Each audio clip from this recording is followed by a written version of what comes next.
Hello, everybody. This is Lisa Sharon Harper at the Kitchen Table Conversations, having a conversation on the road. I am in Selma. You've seen me broadcasting throughout the day, and I'm here with two foot soldiers of the original voting rights movement in Selma. And so I'm going to turn around my camera so that you can see them, and we're going to have a conversation. And I hope that you guys will learn, you will listen, you will take some notes because we need their wisdom right now. Oh, thank you so much for coming on in, everybody. Welcome. We love to have you. Okay, great. So please introduce yourselves. My name is Alice Thomas Moore, and I was right here in 1965 as a Selma foot soldier at 16 years old. Wow, 16. 16. I'm Denise Thomas Holt, and I'm also an original foot soldier at the age of 14. And back in 1965, and it's really sad to have to be back here 61 years later doing the same thing in order to get the right of Black folks. That's right. In other words, yeah, To vote. the rights to vote. So tell me, I'm going to step back so we can see you both and come in so we can see you both. How did you find out about the movement when it started? Like, how did this, you were here in Selma, you were teenagers, 14 and 16 years old. How did you even hear about this voting rights push here? Well, during that time, John Lewis was head of SNCC, and there were flyers being passed out. We live across the bridge, 2 miles down the road. We graduated from Tipton High School, which is right down the road. And they were passing flyers out to come to mass meetings. And that's how we got started. We took those flyers, and my sister would tell you, we organized to go. That is so fabulous. And so you answered a flyer. Somebody put a flyer in your hand. You said, I'll be there. This was the mass meeting. Yeah. Yes. It's because our parents couldn't vote. Not that we were trying to vote. We were too young. You're too young, but your parents, so you were really marching for your parents. Were your parents involved too? No, our parents were not involved. Our mom would drop us off every night to come over for mass meeting, but our parents were not. And we got involved because we actually got sick and tired of our parents being humiliated when they tried to register to vote. Your parents tried to register. Can you tell us one of the stories about your parents trying to register?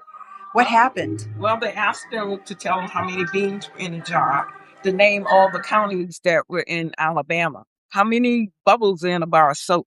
They actually asked your parents that. Those were questions that were asked. Yes. For real. For real. And if people don't believe it, I told them to go to the museum in Montgomery. Yeah. In the Legacy Museum. They got that symbol of the jelly beans in the jar and asking you to count them as a symbol of what happened there. See, I think a lot of us actually don't understand the reality of that. Like we've heard the jelly beans in a jar, we've heard the bar of soap, we've heard all of the things, but we think of them now as like they've become symbols, they've become icons of the movement, as opposed to actual degrading experiences that your parents experienced. Yes. So when did you reach your point of no return, when you knew I'm in and I can't go back? From day one, as far as I'm concerned, from day one, from the humiliation of them. From then, it's like on. We're going to do what we need to do in order to make sure they get registered to vote. Wow. When we really dived in, we came to mass meetings and prepared to march and everything. But what really, and I spoke it, said I was going to fight more was Bloody Sunday. When we came across that bridge. You were there on Bloody Sunday. Oh, yeah. Yes. You were both there on Bloody Sunday as 14 and 16-year-olds. On the bank of the river. And when I came to, I said, I'm going to fight more. I'll never forget those words. Wow. Yes. I didn't lay down. The thing that I remember when we came across that bridge, I must have got a full blast of the tear gas, because the next day I remember there were 2 guys actually dragging me away from the tear gas. Wow. But to go back to getting up to that point before we came across the bridge, we had been to jail. We would come over March, go to jail, and then we would go home, go to jail, come back to March, go back to jail. Right. Every time we marched, they locked us up someplace. Sometimes it wasn't in a jail. Locked us up in the community center, wherever they could find space. We were locked up there. And the one time they locked us up and took us to a prison camp. and no one knew where we were. A prison camp. 3 nights. This is before Bloody Sunday. Yes, all of this before Bloody Sunday. Wow, we don't know that part. No, there was a lot. That wasn't in the movie. Exactly.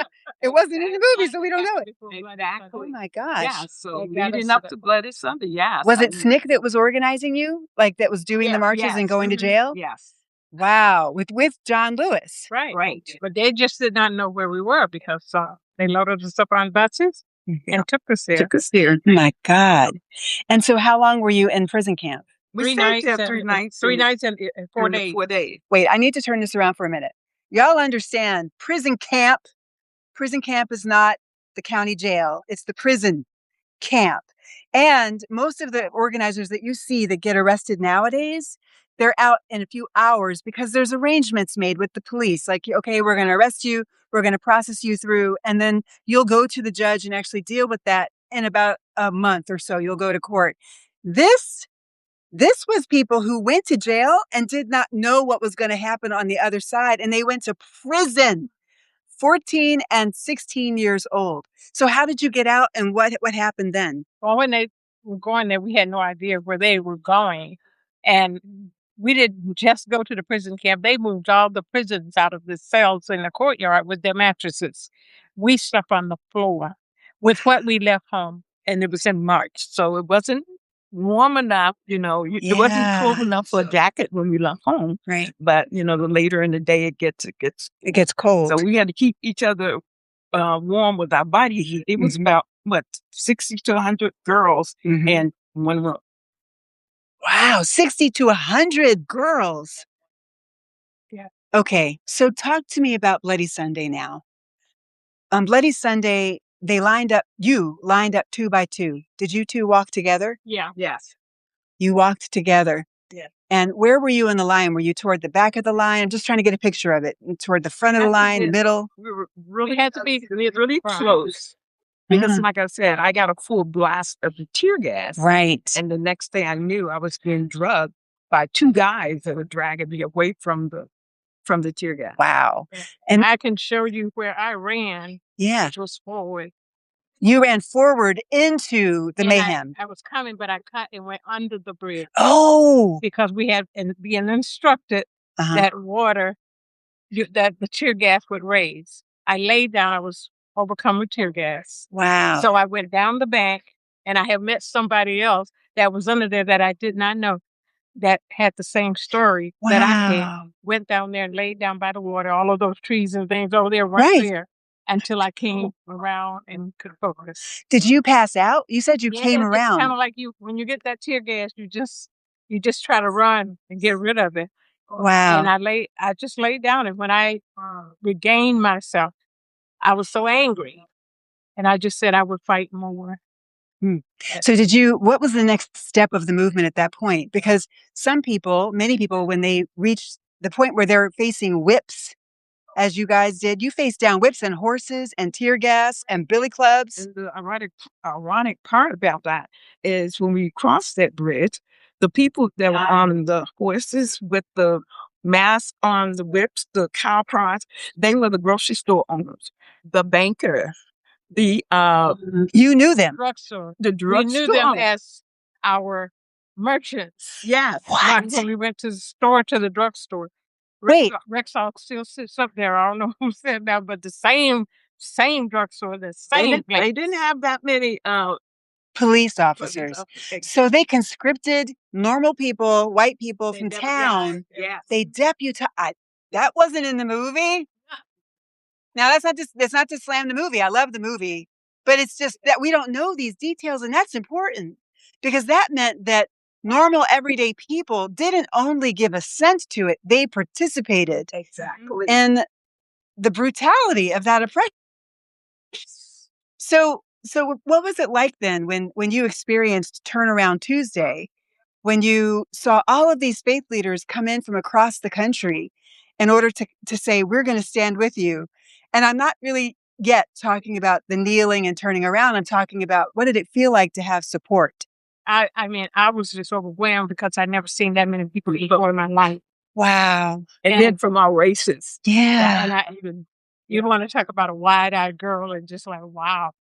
all of these people. Mm-hmm. I've never seen this many people before. Wow. Yes, so that's what Turnaround Tuesday looked like to us. But we were right back in line, though. You were there. You were there on Turnaround Tuesday, marching with Abraham Heschel, who was there, and many, many other faith leaders of different faiths and people of with James Reed, who marched. Yes. And so when it turned around and the next day you heard that James Reed had been assassinated, what was your first response? How did you respond? Well, because it was so many people and everything, it was deeply hurting that somebody got killed while we were there. It could have been us, or it could have been anybody. He just got killed not on the bridge. Yeah. He got killed walking down the street. Yeah. It's like On the street right here, right out. Yeah. Wow. Yeah. And so let me ask you this. When the march, like the third march happened, and you were able to cross over and continue the march, you were foot soldiers then too, I imagine. Yes. And on that day when you began to march and kept marching all the way to Montgomery, how many days did it take to get to Montgomery? It was 4 days. We had 3 campsites, and then we hit St. Jude. 3, and the lady that has the first campsite is with us. So oh wow, we marched. It was weary. At first, it was like okay, yeah, and then it got. And it's the Alabama sun too. That's no joke, right? And only 300 people. I don't know what you got or heard of what the movie said, but only 300 people marched all the way. Wow. And we don't know all the people there, and I always tell all the time, we don't know how we were picked to complete that march. Yeah. And then, we were supposed to have protection. So I don't know, it was the state trooper or the National Guard. Military. I think it was the National Guard that I'm going to sit down. protectors supposed to be protecting us. So as we walked by down, up 80, they would spit, not on us, but spit on the ground, like in front of us or at our feet. So these are the people that were supposed to be standing in attention, protecting us, but yet they're spitting at us. So when you heard Dr. King speak in Montgomery, what are some of the words that he said that you'll never forget, that for you were seared in your memory? Now I'm going to tell you about when we first finally reached Montgomery. Yeah. I was weary. Yeah. I was tired.